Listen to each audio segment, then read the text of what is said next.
and this kuo eye kuo a ya dwene nkramofo ho yie pa enti nkramofo nso paya asem yie na menin se asem a mekan enya asem a ya disie ya papa si osi hard village obaye ya wayi committee a sa hard village no ya hyase a ya ho ntotoye na yasi eno no se obi firi Sunyani na se okomeka oduru nkran na se pray no nya ready a obenya baabi ada na wabɔ mpaye ansana mra na so ama na kofa ne pray na odi akọ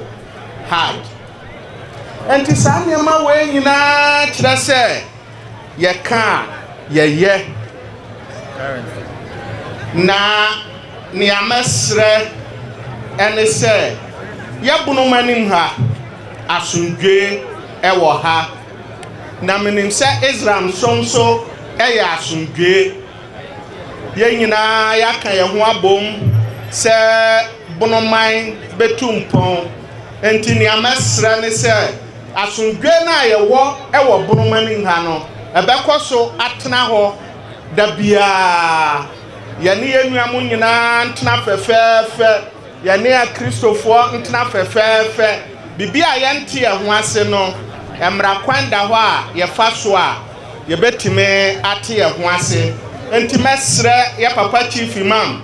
one wo mpanfo se asundwe a mama na tena bonomani ha no momma sa asundwe na nkoso entena bonomani ha na bonoman nyini na bonoman fa ne ntuma pa emfura afe afutu a medeba ma menuamo mrantia ne maya ene se galamsey koso wo bonomani ha na mesre se enya de pa se yantwa so a emre bi beduru aduane ne nsuo kura ye nya bi nom na menananom se wodi wani kohwe babi a ye galamsey a o bafie kura a wontimi nnedi mesre yenuamo mrantia mode mo ho agye sa galamsey niema no se mo betwa so ya papa John Dramani Mahama ayen hihye bebre e free next month eko adwuma bebuso ama mrantia no obia nya adwuma ye na ade a emwade mum yentwe ye ho mfrim mesre se obia nkoho na yakoche no enam